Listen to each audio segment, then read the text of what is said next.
water sign, Cancer, Scorpio, and Pisces. This is your Gemini, your tarot reader. So, water sign, alamin natin ang iyong love reading. Salamat sa pagsuporta at pagsubaybay sa ating channel. Just a reminder, water sign, this is a general reading, so this may or may not resonate with you, so don't take it personally.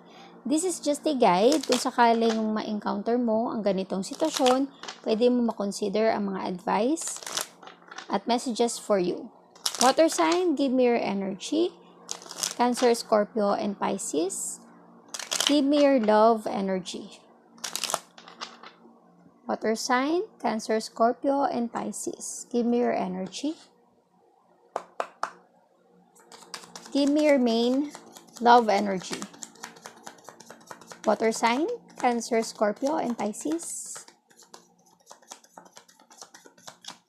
Give me your love energy.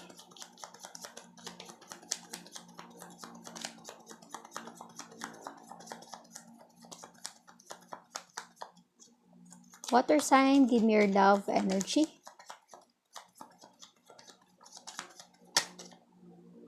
Okay.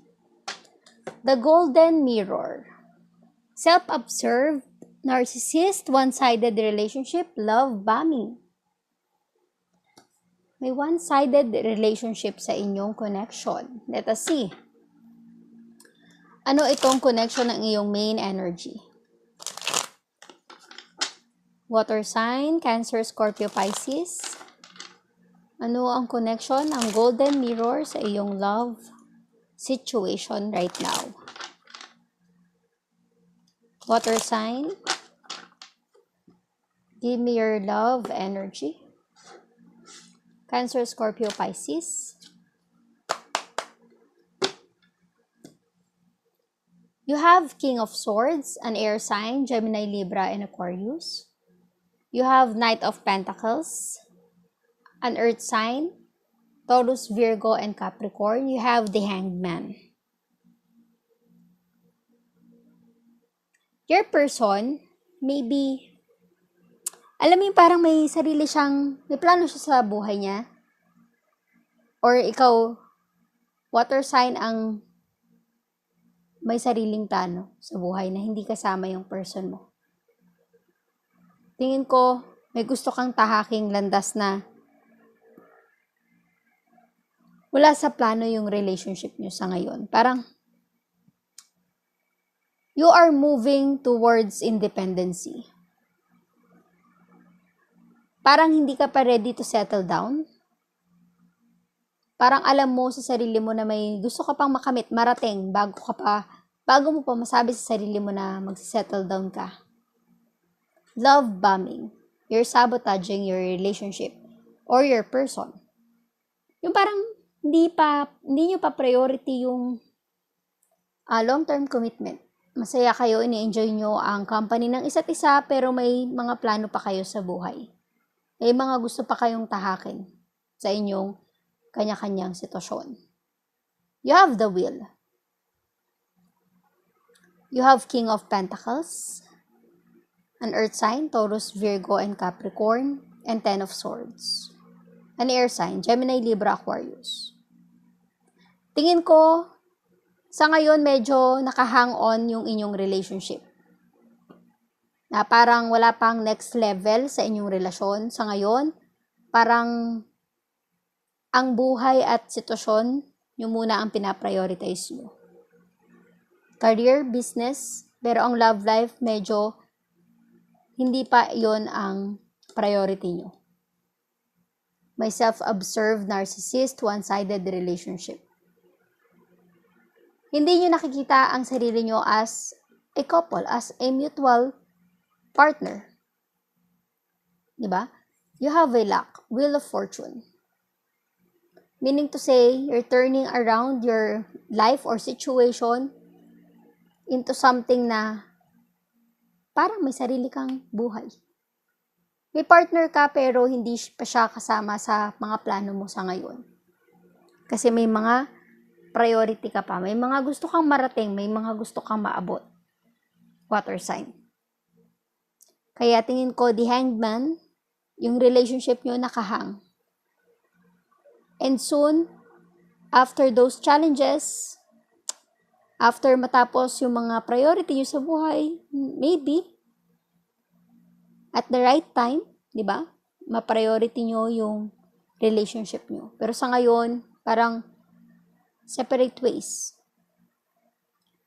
May sarili kang priority, water sign, Cancer, Scorpio, Pisces. May sarili ring priority yung person mo.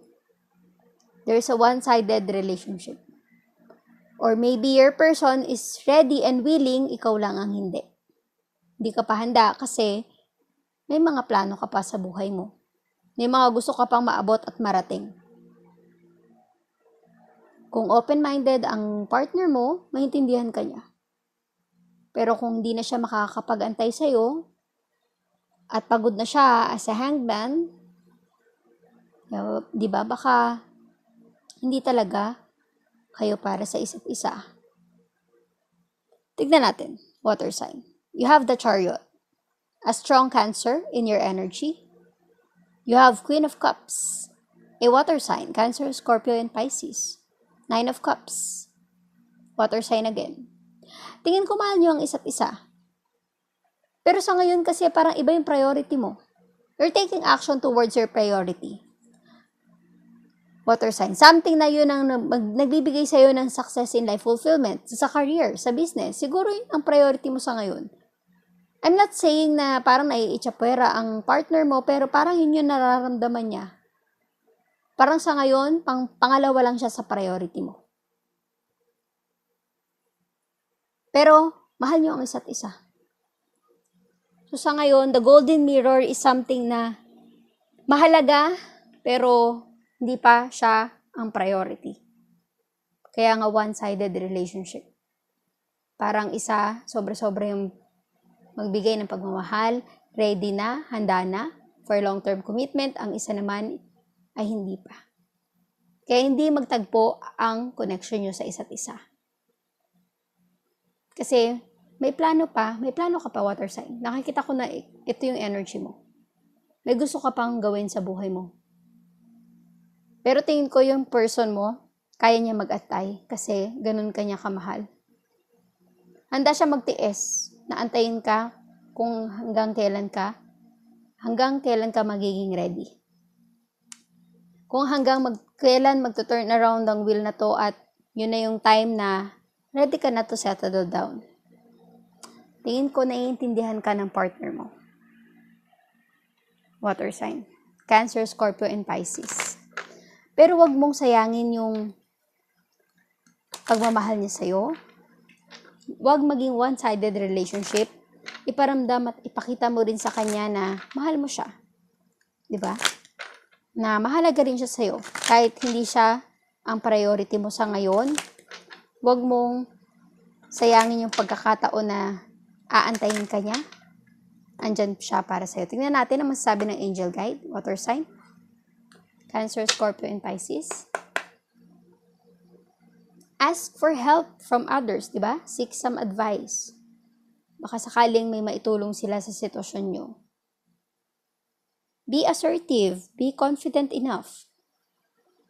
Alam mo sa sarili mo kung anong ginagawa mo. Ask your angels. Kung hindi kayo sigurado sa mga desisyon sa buhay, seek some advice. Kung talagang desidido ka, water sign na ito, gusto mo munang ituloy yung priority mo sa buhay, ituloy mo. Be assertive enough. Pero wag mong pabayaan yung taong mahal mo. Kasi pag nawala siya sa buhay mo, baka panghinayangan mo sa bandang huli. Diba? Wag mong sayangin ang pagmamahal na ibinibigay niya sa'yo. So, try to reciprocate. Kung hindi ka pa ready mag-settle down, at handa naman siyang antayin ka kung hanggang kailan ka maging ready, have time para sa kanya, di ba? Huwag mo siyang pababayaan. Something like that. Tingnan natin ang masasabi ng angel guide, ng oracle guide for your energy, water sign. Believe in the impossible. Your dreams need a practical plan, and a win-win outcome is forecast. Tingin ko, dahil sa mahal ka niya, aantayin ka niya hanggang sa ma-achieve mo yung mga pangarap mo. Water sign, your dreams need a practical plan. You need to have a plan. Na pag naabot ko yung mga nais ko, mga pangarap ko, I am ready to settle down with the person na nag-antay sa'yo, na nagtiyaga, na antayin ka. But there's a win-win outcome forecast. Tingin ko, if this is meant to happen, it will happen. So thank you, water sign, Cancer, Scorpio, and Pisces. Please like, share, comment, and subscribe for more videos. Thank you, water sign.